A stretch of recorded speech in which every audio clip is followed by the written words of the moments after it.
Hello दोस्तों, मैकटेक EDU में आपका स्वागत है। यदि आप अपने घर या अपने कार्यालय के लिए एक नया एसी यानी एयर कंडीशनर खरीदने की सोच रहे हैं तो आप सही वीडियो देख रहे हैं। एक समय में यह घर में लग्जरी के रूप में माना जाता था, लेकिन अब यह हमारे दिन प्रतिदिन के जीवन में बहुत ही आवश्यक हो गया है, क्योंकि पिछले कई वर्षों से वातावरण में गर्मी लगातार बढ़ रही है। इसलिए लोगों के लिए एसी के बिना रहना बहुत मुश्किल है। इस वीडियो में आप एयर कंडीशनिंग सिस्टम के बारे में कुछ बुनियादी ज्ञान सीखेंगे जो सबसे उपयुक्त एसी का चयन करने में मदद करता है। तो चलो शुरू करते हैं।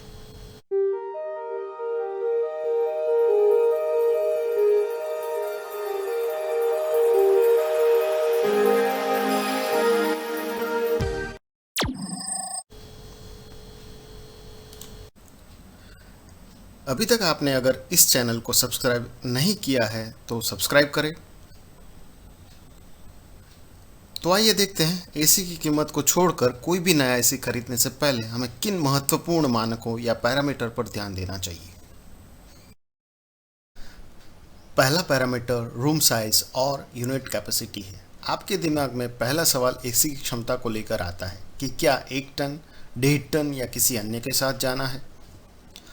किसी भी एसी का चयन करने से पहले अपने कमरे की साइज की जांच करें जिसमें आप उसे प्रस्थापित करना चाहते हैं, क्योंकि घर या कार्यालय उपयोग के लिए आमतौर पर एसी मानक क्षमता में 0.8 टन, 1 टन, 1.5 टन और 2 टन के रूप में उपलब्ध होते हैं।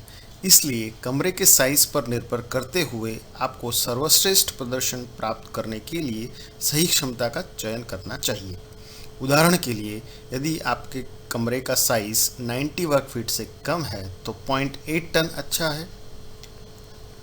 91 से 120 वर्ग फीट के बीच के कमरे की साइज के लिए 1 टन काम करेगा। 121 से 190 के कमरे के साइज के मामले में आपको 1.5 टन का चयन करने की आवश्यकता है और बड़े कमरे के मामले में 2 टन क्षमता वाला एसी का चयन करना चाहिए। दूसरा पैरामीटर एसी का प्रकार है। बाजार में आमतौर पर 3 अलग अलग प्रकार के एसी उपलब्ध होते हैं, जैसे विंडो, स्प्लिट और पोर्टेबल। विंडो एसी आमतौर पर सस्ते होते हैं और खिड़की में स्थापित होते हैं, लेकिन यह अधिक आवाज़ करते हैं। इस तरह के एसी छोटे कमरे के लिए उपयुक्त है। अपनी परिस्थिति और उपलब्धता के कारण स्प्लिट एसी आजकल व्यापक रूप से उपयोग किए जाते हैं। यह 2 हिस्सों में, बाहरी हिस्सा और अंदरूनी हिस्से के रूप में आती है। यह कम जगह रोकते हैं और अंदरूनी हिस्सा भी बिना ज़्यादा आवाज़ किए कमरे में सौंदर्य का आभास कराता है। इसमें विंडो एसी की तुलना में हवा का अच्छा प्रवाह मिलता है, हालांकि तुलनात्मक रूप से यह महंगा है।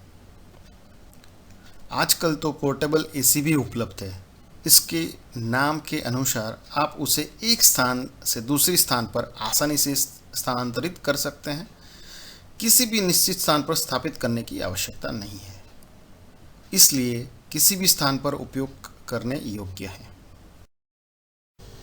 तीसरा पैरामीटर स्टार रेटिंग है। आज के दिनों में बिजली की खपत बहुत महत्वपूर्ण है, इसलिए किसी भी इलेक्ट्रॉनिक आइटम को खरीदने से पहले हमें उसकी स्टार रेटिंग की जांच करनी चाहिए। सामान्य तौर पर आपको 2 स्टार, 3 स्टार, 4 स्टार और 5 स्टार रेटिंग में एसी मिलेंगे। अधिक स्टार का मतलब है कि आपको कम बिजली बिल का भुगतान करने की आवश्यकता होगी, हालांकि इस एसी की कीमत अधिक होती है। उदाहरण के लिए 5 स्टार रेटिंग वाला एसी कम बिजली की खपत करते हैं, लेकिन कीमत ज़्यादा है। अगला पैरामीटर एयर फिल्टर, प्रवाह और स्विंग है। एयर फिल्टर चयन में महत्वपूर्ण भूमिका निभाता है, क्योंकि कमरे की हवा में उपलब्ध धूल के कणों और अन्य अशुद्धियों को दूर करता है जिसमें हम सांस लेते हैं। इसलिए मानक और अच्छी गुणवत्ता वाले फिल्टर की सिफारिश की जाती है। कमरे में तेज़ी से और सही कूलिंग सुनिश्चित करने के लिए उचित वायु प्रवाह की भी आवश्यकता होती है। CFM के संदर्भ में एयर सर्कुलेशन महत्वपूर्ण है। इसी के साथ ही स्विंग मूवमेंट भी महत्वपूर्ण है ताकि कमरे में सभी रहने वालों तक ठंडी हवा सुनिश्चित हो सके। अगर पांचवें पैरामीटर की बात करें तो वो है टाइमर और वाईफाई फैसिलिटी। आज के दिनों में सभी मॉडल्स टाइमर के साथ ऑटो ऑन और ऑफ की सुविधा के साथ उपलब्ध है, लेकिन चयन करने से पहले बस इसी की पुष्टि करें, क्योंकि यह आपकी नींद में बाधा डाले बिना चालू और बंद करने के लिए विशिष्ट समय निर्धारित करने में मदद करता है। यह सुविधा ऊर्जा बचाने में भी मदद करती है। वाईफाई से लैस अधिक एडवांस मॉडल भी अब उपलब्ध है। आप आवश्यक तापमान सेट करने के लिए अपने मोबाइल फ़ोन का उपयोग कर सकते हैं और इंटरनेट या IoT से जुड़े होने पर दुनिया में कहीं से भी इसे कंट्रोल किया जा सकता है। अंतिम और छठा पैरामीटर वोल्टेज स्टेबलाइजर है। यदि आप उस क्षेत्र में रह रहे हैं जहां बिजली की आपूर्ति में बार बार व्यवधान और उतार चढ़ाव की समस्या है, आपको कंप्रेसर और AC के अन्य घटकों की सुरक्षा के लिए AC के साथ वोल्टेज स्टेबलाइजर स्थापित करना चाहिए। यह AC की टन क्षमता के अनुसार उपलब्ध है। खरीदते समय सप्लायर से परामर्श करें। त्वरित संदर्भ के लिए चयन पैरामीटर को फिर से देख लेते हैं।